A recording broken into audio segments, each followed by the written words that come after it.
শুক্রবার সাত সকালে পুরাতন মালদার মুচিয়া গ্রাম পঞ্চায়েতের মালদা নালাগোলা রাজ্য সড়কের ধারে লক্ষ্মীপুর ব্রিজ রোডে এক টোটোর দোকানে চুরির ঘটনা কেন্দ্র করে চাঞ্চল্য ছড়ায়।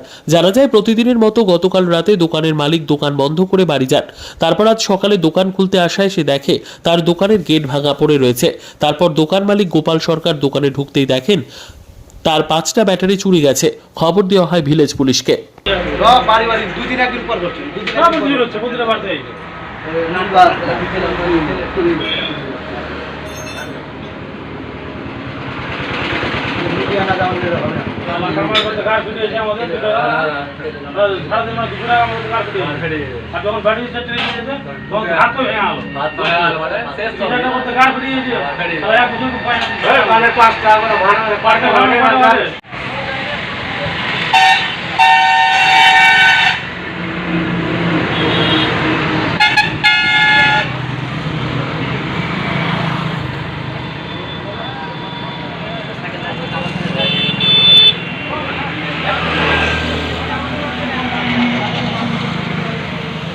মানে আমি আসছি দোকানে সকালবেলা এসে দেখি আমার ঝাপ খোলা।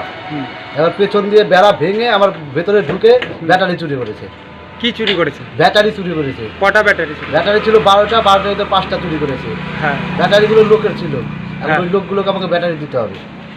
ও, আর কি চুরি হয়েছে? ব্যাটারি চুরি হয়েছে এখানে। আর এখানে প্রতিদিনই কম বেশি এখানে ওখানে চুরি হয়, ব্যাটারি চুরি হয়, কারো বাড়িতে টোটো চুরি হয়। কি চাইছেন? পুলিশকে জানিয়েছেন? আমি চাচ্ছি প্রশাসন যেন এর একটা ব্যবস্থা করে, হ্যাঁ। কারণ এটা না করলে চলতেই থাকবে। প্রশাসনকে জানিয়েছেন? প্রশাসন বলতে ভিলেজ পুলিশ অমিতকে জানিয়েছে। আচ্ছা, এসছিল? না, আসেনি এখন। আপনার নাম? আমার নাম গোপাল সরকার। কোন জায়গা এটা? এটা লক্ষ্মীপুর ব্রিজ রোড।